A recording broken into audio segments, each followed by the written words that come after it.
Media Tifa Tanimbar bertanimbar ninga pelaperin penebar nilolin talak nebar ene ma eras terbesar di Tanimbar. Bertempat di podcast Media Tifa Tanimbar, dialog bersama Direktur Universitas Terbuka Provinsi Maluku, Yuli Tirtaryandi El Anshori, dan pimpinan Sentra Layana, Universitas Terbuka Salut Kabupaten Kepulauan Tanimbar, Herman Yosef Lerebulan, berkenaan dengan peresmian Sentra Layanan Universitas Terbuka Salut Tanimbar. Dipandu oleh pimpinan redaksi Media Tifa Tanimbar Simon Lolonlun, simak penjelasannya. Nah, telah hadir di studio podcast Tifa Tanimbar saat ini Direktur Universitas Terbuka Ambon, dengan hormat kami sapa Pak Yuli Tirtaryandi El Anshori. Selamat datang di Tifa Tanimbar, Pak. Ya, kemudian ada juga pengelola Sentra Layanan UT Kabupaten Kepulauan Tanimbar, Bapak Herman Yosef Lerebulan. Selamat datang di Tifa Tanimbar, Pak Heri. Terima kasih. Baik, kita akan berbincang Pak Yuli dan Pak Heri. Ini soal tadi menarik karena dunia pendidikan di Kepulauan Tanimbar dikejutkan dengan adanya peresmian Sentra Layanan Universitas Terbuka atau Salut di sini. Mungkin bisa dijelaskan sedikit dulu untuk para pemirsa tentang apa sih urgensinya sehingga Salut memang perlu harus ada di Tanimbar, Pak. Baik, terima kasih Pak Simon selaku host, Pak Heri sebagai Ketua Sentra Layanan UT Tanimbar, pemirsa Tifa Tanimbar yang kami hormati, yang kami banggakan. Jadi hari ini kita melakukan peresmian Sentra Layanan UT. Kita lakukan hari ini sebetulnya menindaklanjuti beberapa peresmian Sentra Layanan UT lainnya yang sudah kita lakukan di Kabupaten Buru Selatan dan juga di Kabupaten Maluku Tenggara yang sudah kita lakukan di bulan-bulan sebelumnya. Jadi mungkin banyak pertanyaan kenapa UT belakangan ini banyak melakukan transformasi. Kami menyebutnya istilahnya sebagai transformasi. Jadi transformasi dari Pokjar atau kelompok belajar itu menjadi Sentra Layanan UT. Sebetulnya ada beberapa tujuan dan beberapa perbedaan antara Pokjar dengan Salut, dengan Sentra Layanan UT. Kelompok belajar, ketika kita membentuk kelompok belajar di beberapa tahun sebelum ini, sebetulnya sudah melaksanakan fungsi pelayanan baik akademik maupun non-akademik kepada mahasiswa UT yang tersebar di seluruh wilayah Provinsi Maluku. Nah, kita menyadari tuntutan zaman, perkembangan dan dinamika yang terjadi, termasuk semakin masifnya penggunaan teknologi informasi dan komunikasi di dalam dunia pendidikan. Sehingga mau tidak mau kami UT itu terus berinovasi, terus bertransformasi, menyesuaikan dengan perkembangan zaman. Kita tahu sekarang istilahnya kan sudah memasuki era disrupsi, dan kemudian memasuki era society 5.0, sehingga mau tidak mau Universitas Terbuka mesti menyesuaikan dengan perkembangan zaman. Nah, salah satu perbedaan yang paling mencolok antara kelompok belajar dengan Sentra Layanan UT adalah di Sentra Layanan UT kita lebih mengedepankan penggunaan infrastruktur TIK sebetulnya. Jadi sejalan dengan roh layanan UT yang banyak menggunakan teknologi informasi komunikasi sesuai dengan tagline kami sebagai Cyber University. Sehingga di Salut kami mensyaratkan beberapa hal. Ketika sebuah Pokjar akan bertransformasi menjadi Sentra Layanan UT, kami meminta salah satunya adalah tersedianya minimal 20 unit perangkat komputer yang bisa digunakan oleh mahasiswa ketika mereka mengikuti proses pembelajaran, proses perkuliahan di Universitas Terbuka. Kenapa kami mensyaratkan hal tersebut? Itu sebetulnya adalah salah satu upaya kami untuk melayani mahasiswa, khususnya mereka yang mungkin mengalami kendala untuk mengakses internet, karena kita tahu bahwa di Provinsi Maluku ini kan belum semua daerah itu bisa mengakses atau menerima layanan internet secara optimal. Meskipun sebetulnya ada satu titik terang, Bang Simon dan Pak Heri. Pada Desember 2023 ada sekitar 387 BTS, Base Transceiver Station, yang didirikan oleh Bakti Kominfo. 387 dari 5.000 lebih BTS yang dibangun oleh Bakti Kominfo itu sebetulnya dibangun di Provinsi Maluku. Artinya apa? Dengan ada tambahan 387 BTS tadi, ditambah dengan BTS yang sudah ada sebelumnya, itu sebetulnya meningkatkan penetrasi internet, memberikan akses internet yang lebih luas bagi masyarakat kita di Provinsi Maluku yang terdiri dari 340 pulau dan juga sekitar 1.200 desa. Sehingga harapan kita universitas terbuka yang banyak mengedepankan penggunaan TK tadi ketika dalam memberikan layanan pendidikan tinggi itu akan semakin mudah untuk diakses, untuk diikuti oleh masyarakat kita, khususnya mereka yang tinggal di daerah-daerah 3T. Karena kita tahu berdasarkan peraturan Presiden nomor 63 tahun 2000, saya lupa tahunnya, nanti saya cek kembali, tapi ada salah satu perpres yang menyebutkan bahwa masih ada beberapa daerah kabupaten tertinggal di Indonesia dan terdapat 6 kabupaten tertinggal yang masih ada di Provinsi Maluku. Nah, dengan adanya tadi dukungan dari pemerintah, misalnya dalam bentuk tadi pendirian beberapa BTS tadi, kami yakin kita akan bisa bersama-sama memberikan layanan pendidikan tinggi yang lebih merata bagi masyarakat di Provinsi Maluku, sehingga nanti desa-desa ataupun kabupaten yang tertinggal ini bisa segera mengejar ketertinggalannya dari kabupaten-kabupaten lainnya di Indonesia, termasuk beberapa daerah yang di Maluku yang tergolong sebagai kabupaten perbatasan.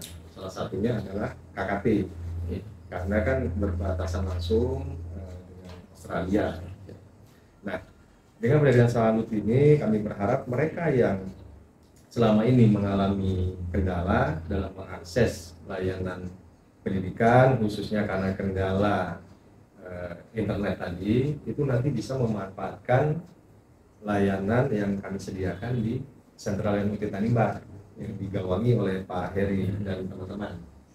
Jadi salah satu tujuannya sebetulnya adalah itu. Mereka bisa memanfaatkan fasilitas apapun yang ada di Salut, ya kan?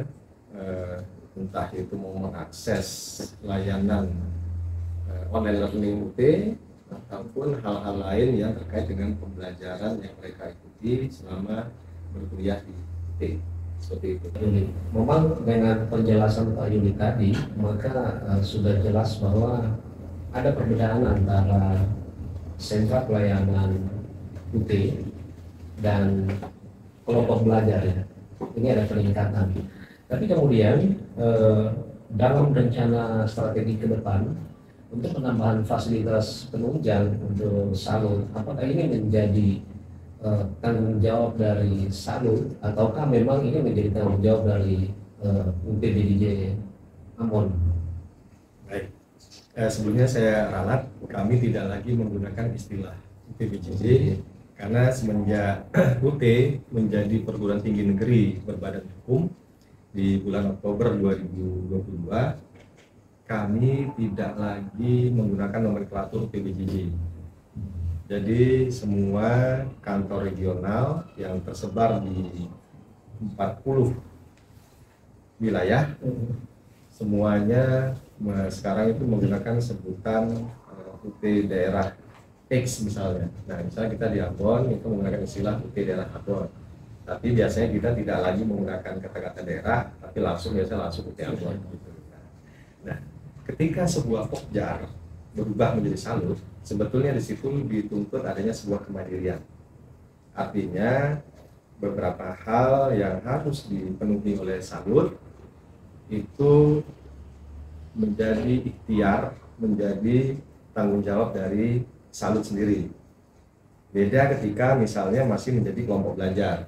Ketika masih menjadi pokjar, sebuah pokjar itu masih mendapat bantuan operasional, kemudian berbagai dukungan teknis maupun non teknis yang diberikan oleh kami dari UT Ambon.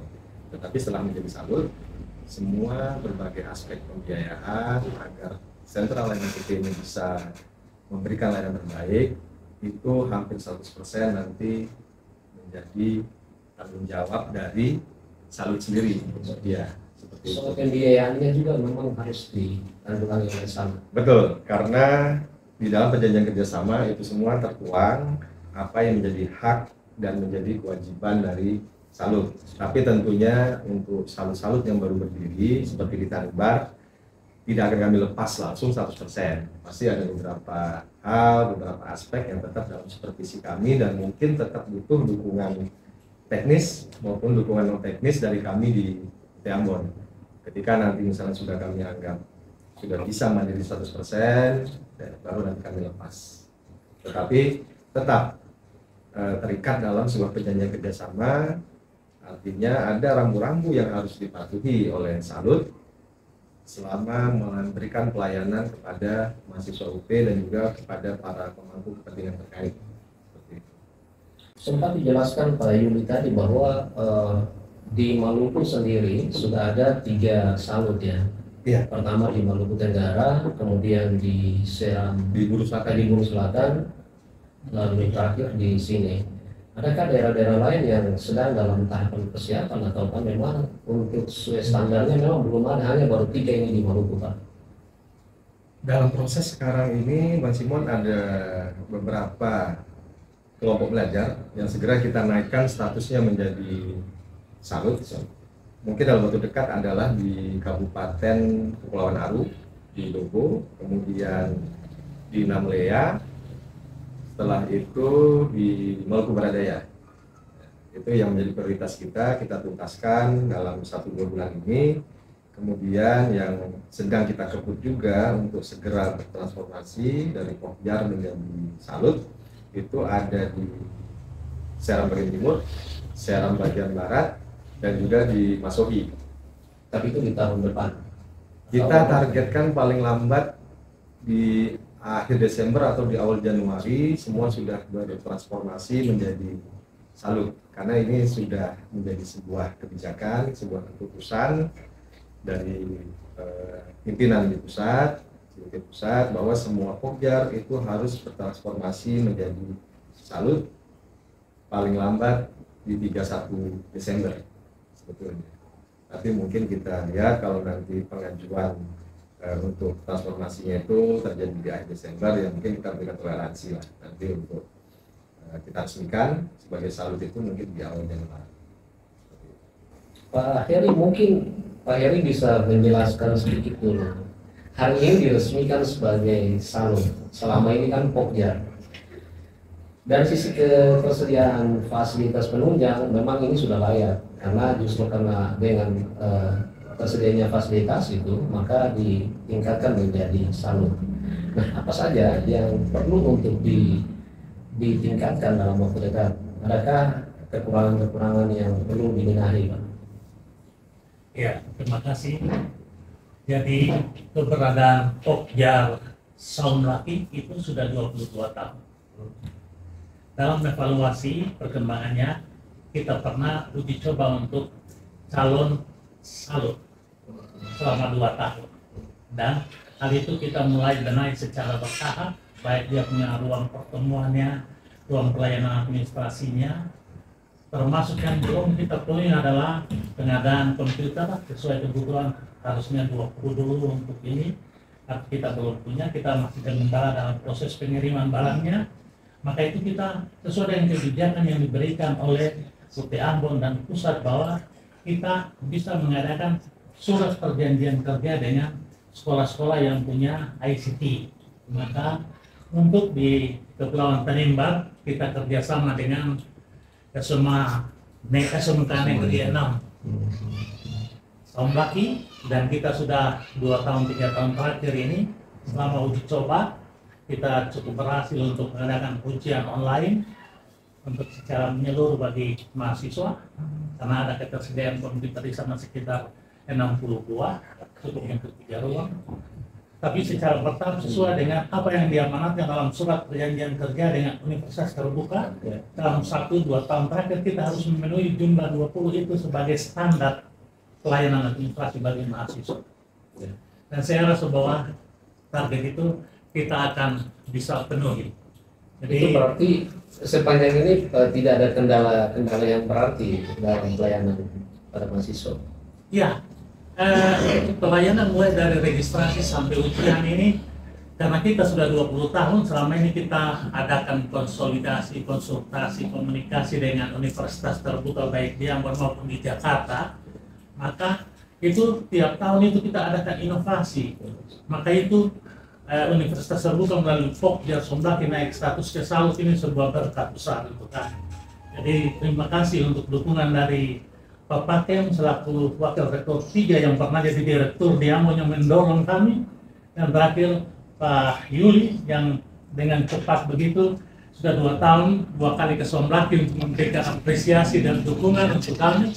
Maka itu saya anggap bahwa dengan kehadiran Pak Yuli ini suatu berkat besar untuk kami, untuk bisa maju selangkah, untuk bisa mandiri, untuk bisa dengan kemampuan kami. Dan saya berharap mungkin 3 tahun ke depan saya bisa buat kaderisasi, karena banyak alumnus kita seperti Pak Simon dan banyak teman saya bisa mengorbitkan mereka untuk bisa mandiri juga, untuk membantu saya jadi konsultor saja, supaya universitas terbuka di Tanimbar ini dia lebih survive lagi ke depan.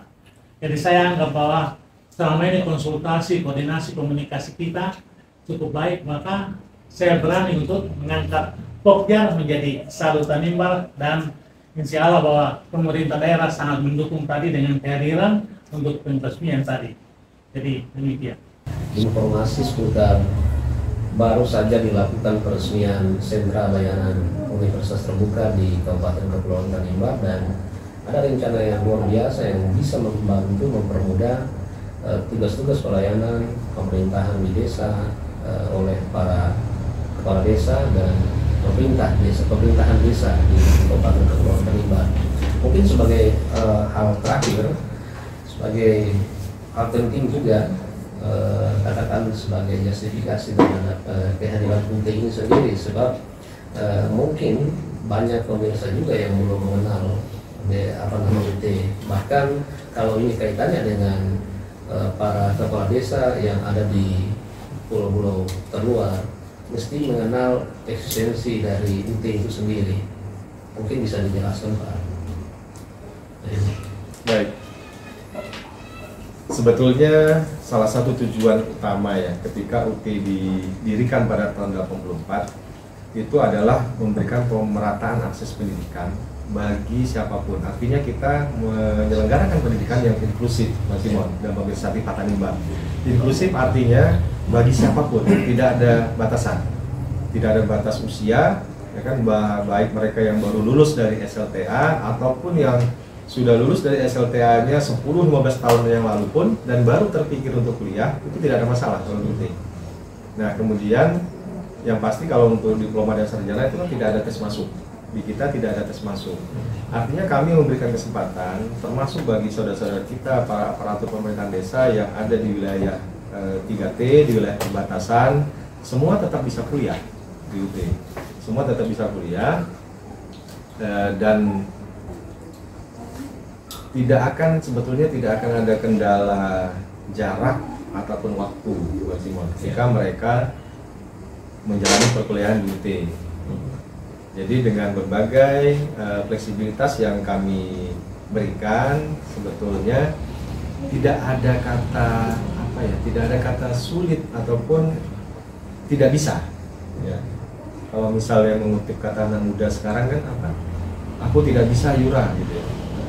Tapi yang terjadi sekarang itu harusnya adalah aku bisa Yura gitu kan. Karena dengan kemudahan yang diberikan oleh UT, ya kan, di mana kami juga kan tidak memperlakukan drop out. Di UT itu tidak ada drop out Profesor Tiva Tanimbar. Artinya, ketika seseorang misalnya sudah mendaftar kuliah di UT, kemudian karena kesibukan bekerja, misalnya kan, sehingga misalnya semester 1, semester 2 saya kuliah. Di semester 3 karena kendala pekerjaan atau kendala finansial terus stop dulu. Tidak ada masalah, Pemirsa Tiva Tanimbar. Kalau di UT cuti silakan saja, ya kan. Dan tidak perlu bayar SPP. Jadi membedakan, ya kan, di UT dengan beberapa perguruan tinggi lainnya, baik negeri maupun swasta. Karena seperti Pemirsa Tiva Tanimbar juga tahu, UT adalah perguruan tinggi negeri. Ketika cuti tidak wajib membayar SPP. Jadi cukup tidak registrasi ulang, ya sudah, berarti akan kita anggap cuti. Ketika nanti satu saat semester depannya atau 2 semester berikutnya lagi ingin lanjut kuliah, silakan saja, tinggal melakukan registrasi. Jadi sebetulnya banyak kemudahan yang kita berikan, dan tantangan bagi kami UT Ambon, tantangan kami adalah terus terang saja bagaimana seluruh masyarakat di Provinsi Maluku ini semakin banyak mengenal UT. Dan mungkin masih ada sebagian karena ketidaktahuan UT ini sebenarnya makhluk apa, ya kan? Padahal kalau nanti sudah tahu UT, mungkin semua pasti akan bilangnya satu kata, ya, 2 kata, saya menyesal karena tidak tahu dari dulu. Nah itu, apalagi saat ini kami sudah terakreditasi A, ya, UT kami sudah terakreditasi A, dan alhamdulillah puji Tuhan hingga saat ini yang terakreditasi A di Maluku ini baru universitas terbuka. Dari universitas negeri di Maluku. Semua, baik negeri maupun swasta yang terakreditasi A saat ini di Maluku, terakreditasi A dan juga berbadan hukum, itu baru universitas terbuka saat ini Provinsi Maluku. Jadi mestinya memang pertama tidak ada lagi keraguan, ya kan, dari masyarakat umum ataupun juga dari saudara-saudara kita para aparatur pemerintahan desa untuk meneruskan pendidikannya di universitas terbuka. Jadi tidak usah ragu bagi kami. Dan kalau misalnya Pemirsa Tiva Tanimbar yang menyaksikan ini ada rekan-rekan dari aparatur pemerintahan desa, jangan ragu-ragu, silakan bisa berkonsultasi dengan Salut Tanimbar ataupun juga bisa melihat website UT Ambon ataupun media sosial UT Ambon untuk mengetahui semakin banyak tentang UT, Mas Simon. Ya, kan? Baik, luar biasa. Terima kasih Pak Yuli Tirtariandi El Ansori, Direktur Universitas Terbuka Ambon, yang sudah jauh-jauh dari Ambon ke Saunaki untuk meresmikan keberadaan Sentral Layanan Universitas Terbuka atau SAUT di Kepulauan Tanimbar. Dan terima kasih juga untuk Pak Hermonius Seklarubulan. Mungkin sedikit saja. Oh iya, statement dari Pak Heri. Kita punya derajat dari Pokja sudah ke Salut, yaitu menambah semangat kita. Ada beberapa hal bahwa khusus tentang program yang tadi ditawarkan oleh Pak Direktur, kita sudah tahun lalu sudah melaksanakan sosialisasi dan promosi di Gedung Galaksi bersama para camat dan kepala desa. Juga melalui tadi peresmian sudah disampaikan juga melalui pejabat yang meresmikan. Secara teknis kami sudah berkoordinasi dengan Kepala BPMD Pak Andri Kurniawan. Hanya tinggal masalah teknis. Pertama masalah ketersediaan anggaran dan masih transisi pemerintahan. Jadi Salut Tanimbar menunggu momentum yang tepat. Ke depan siapa yang terpilih jadi bupati, kami akan menawarkan program ini untuk menjadi prioritas. Jadi itu ke depan. Karena memang sudah sosialisasi, sudah promosi, hanya masalah ketersediaan anggaran di pemerintah daerah yang dalam keadaan transisional. Kita tunggu siapa yang akan terpilih. Itu langkah tepat kami untuk nanti mengadakan lobby untuk bisa menjadi prioritas untuk program Salut Tanimbar ke depan. Demikian. Luar biasa. Terima kasih Pak Heri dan Pak Yuli waktunya bersama kami sejam bersama Tiva Tanimbar dalam bincang-bincang kali ini. Dan pemirsa TV Tiva Tanimbar di mana saja berada, terima kasih Anda telah menonton diskusi dialog bersama dengan Direktur Universitas Terbuka Ambon dan juga pelaksana penanggung jawab Sentral Layanan Universitas Terbuka di Kepulauan Tanimbar di saat ini. Kita akan jumpa lagi di lain kesempatan dalam topik yang berbeda. Saya Simon, pamit undur diri dan sampai jumpa lagi. Terima kasih telah menonton video ini. Jangan lupa like dan subscribe channel Media Tifa Tanimbar.